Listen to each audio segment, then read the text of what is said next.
A paz do Senhor Jesus. Seja muito bem-vindo a esse canal. E se você ainda não se inscreveu, se inscreva. A série Salmos, Uma série maravilhosa que vai fazer a diferença no seu conhecimento bíblico. E hoje, claro, nós vamos falar dos Salmos 2, que trata do reinado do ungido de Deus, a rebelião das nações e a vitória do Messias. É um dos salmos mais usados no Novo Testamento. O autor deste salmo é desconhecido na linguagem hebraica, mas no Novo Testamento os apóstolos atribuíram-no a Davi. E você pode confirmar isso lá em Atos 4, do versículo 24 ao versículo 26, tá? Esse salmo você pode indicar para pessoas que passam por um momento de dor, pois ele irá direcioná-lo a testemunhos de força e proteção divina. Ele tem 12 versículos. Bem, mas agora vamos ler o Salmo 2. Acompanhe aí na sua Bíblia comigo. No Salmo 2, versículo 1 diz: Por que se amotinam as nações e os povos imaginam coisas vãs? Os reis da terra se levantam e os príncipes juntos se macumunam contra o Senhor e contra o seu ungido, dizendo: rompamo-nos as suas ataduras e sacudamos de nós as suas cordas. Aquele que habita nos céus zombará deles. Então lhes falará na sua ira e no seu furor os confundirá. Eu, porém, ungi o meu rei sobre o meu santo monte. Recitarei o decreto. O Senhor me disse: Tu és meu filho, e hoje te gerei. Pede-me, e eu te darei as nações por herança, e os confins da terra por tua possessão. Tu os esmigalharás como uma vara de ferro. Tu os despedaçarás como um vaso de oleiro. Agora, pois, ó reis, sedes prudentes, deixai-vos instruir, juízes da terra. Servi ao Senhor com temor e alegrai-vos com tremor. Beijai o filho, para que não se ire e pereçais no caminho, quando em breve se inflamar a sua ira. Bem-aventurados todos aqueles que neles confiam. Então aqui nós acabamos de ler o Salmo 2 e você acompanhou aí na sua Bíblia, Esse salmo é um salmo de oração e pode ajudar você a vencer muitos desafios. Para que você entenda um pouquinho mais sobre este salmo, eu separei aqui em 4 cenas principais que apresentam progressivamente a rebelião da humanidade ímpia contra Deus e suas implicações. Na primeira, da número 1, eu vou falar da rebelião humana contra Deus e seu ungido. Que aqui no Salmo 12 você lê do versículo 1 até o versículo 2. Aqui no versículo 1 e 2 nós observamos que as nações, elas se revoltaram contra Deus, né? E elas queriam então se desligar de Deus, aquilo que Deus tinha colocado como obediência, como temor, eles tinham aqui dentro de si como se fosse algo que os tornasse aprisionados, né? Então aqui nós podemos ver que o mundo quer mostrar que Deus, ele é um tirano, um Deus que amarra, que aprisiona, alguém que merece receber de nós todo o desprezo, toda a revolta. Mas não pense que isso surpreendeu a Deus, não mesmo. Não adianta o povo se inflamar contra Deus, será em vão. Eu, nas minhas palavras, posso te dizer, muitos acham que servir a Cristo e viver em honra é ser aprisionado. Ou como eu ouvi já muitos ímpios falarem por aí, né? Esse aí fez lavagem cerebral, né? Agora ele está dominado, né? Agora ele está preso, acorrentado. Só que é o contrário. Os que servem a Deus são livres, verdadeiramente, né? E então aqui você percebeu, né? Que nesses versículos de 1 a 3, as nações, né? Elas se rebelaram contra Deus. Mas mais aqui embaixo, no versículo 4 e 6, olha o que Deus responde para eles. A resposta do Senhor à rebelião dos ímpios e o estabelecimento do reino messiânico. No Salmos 2, do versículo de 4 a 6, Deus faz zombar dos homens. Eu posso te dizer assim, Deus sem um homem continua sendo Deus, mas quem é o homem sem Deus? Isso mesmo, quem é o homem sem Deus?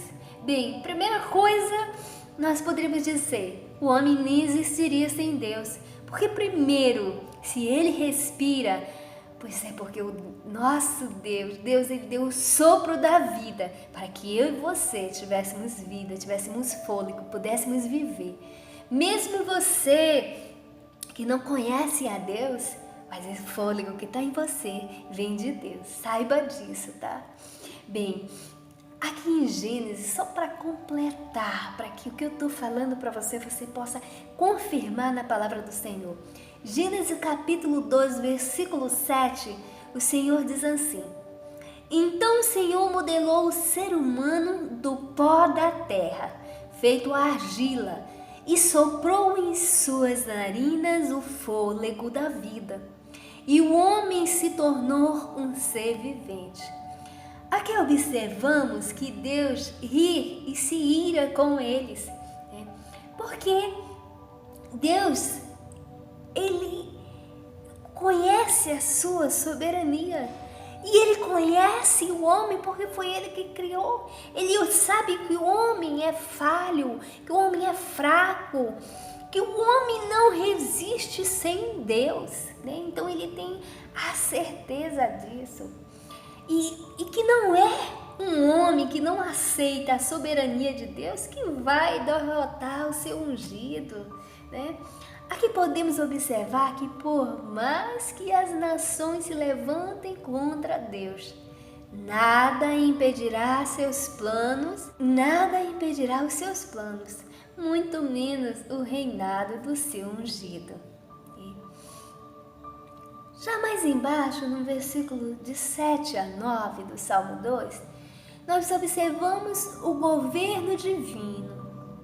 É isso mesmo, o governo divino. Aqui ele diz, proclamai o decreto. O Senhor me disse, tu és meu filho e hoje te gerei. Cristo é vitorioso. Ele foi restituído por Deus para reinar as nações. Sim, ele foi restituído por Deus para reinar sobre todas as nações. Ainda que os povos não queiram, mas Ele é o Rei eterno e a vontade de Deus jamais será irrevogável. Por isso o Senhor disse: pede-me e te darei as nações por herança. Precisamos entender que o reinado de Cristo é verdadeiro e único. A responsabilidade humana diante da soberania divina. Aqui nós já vamos ver a última parte, que se trata do versículo 10 ao versículo 8. Antes de falarmos da responsabilidade humana diante da soberania divina, precisamos entender. O conhecimento de Deus é sobremodo elevado. Lá em Romanos 33 você vê sobre esse assunto. Os seus caminhos e os seus pensamentos são mais altos do que os nossos. Eis que Deus é grande e não o podemos compreender. O número dos seus anos não se pode calcular. Precisamos entender que, de fato, Deus é soberano e tudo que existe está debaixo de seu domínio e poder. Ninguém pode impor nada a Ele. Já o homem, uma criatura caída, e isso está bem claro nas Escrituras Sagradas.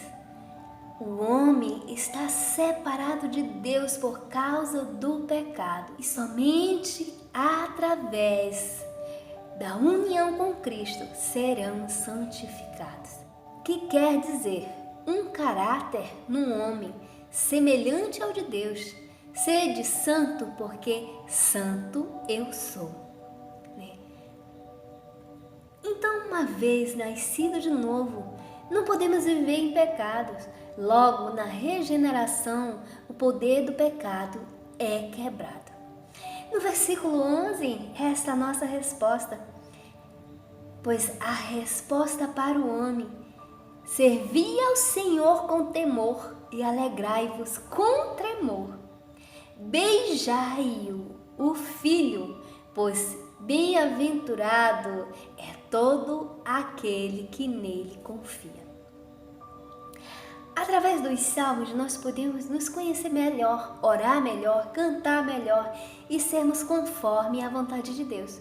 Pois os salmos são testemunhos vivos do amor e do perdão e, claro, da misericórdia de nosso Deus.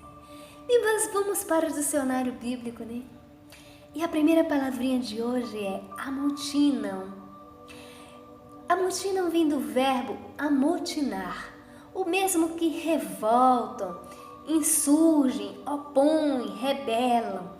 Então agora você já entende essa palavrinha aqui no versículo 1, amotinam-se as nações, sim? Eles se revoltam, eles se rebelam, contra Deus. Conspiram. A segunda palavrinha, tramar ações contrárias a alguém, normalmente contra um governante, desejando o seu fracasso ou morte. Tramar de modo secreto e com auxílio de outra pessoa, planejar secretamente. Os revolucionários conspiram contra o ditador. É um exemplo, Essa frase aqui, os revolucionários conspiram contra o ditador, Então aqui a gente percebe que esse povo ímpio, eles se amontoaram, Eles tramaram contra Deus, mas claro, nós vimos lendo os salmos, que foi em vão, porque nada pode destruir ou abalar o nosso Deus. A terceira palavra é proclamarei, anunciar, fazer uma declaração publicamente em voz alta e geralmente de maneira solene. Proclamou a independência, proclamou-se embaixador, decretar, realizar promulgação de uma lei, proclamou novas medidas constitucionais. É a nossa frase de exemplo, né? Então, proclamarei, né? Deus, ele proclamou, né, o seu filho, né, a vinda do seu filho na terra, e mesmo que as nações se levantassem contra eles, né, tramassem contra ele, onde ele foi vendido, né, foi levado à cruz e ali ele foi morto, né, mas ele ressuscitou ao terceiro dia e hoje ele reina por cada um de nós para a honra e a glória do nosso Senhor Jesus Cristo, né? E aqui vamos mais uma palavrinha, possessão. Possessão, ela é bem rapidinha, né? Ela quer dizer posse, domínio, ou seja, algo que se possui, coisa possuída, tá? E mais uma palavrinha aqui para que você fique por dentro do Salmo cada vez mais, né? Advertir. Significado de advertir. Verbo transitivo direto e bitransitivo. Informar, avisar ou fazer com que se torne conhecido. Tomar conhecimento sobre, advertir alguém de um perigo, repreender com intensidade, veemência, repreender com intensidade, né? Então aqui mais uma palavra, né, que você aprendeu o significado.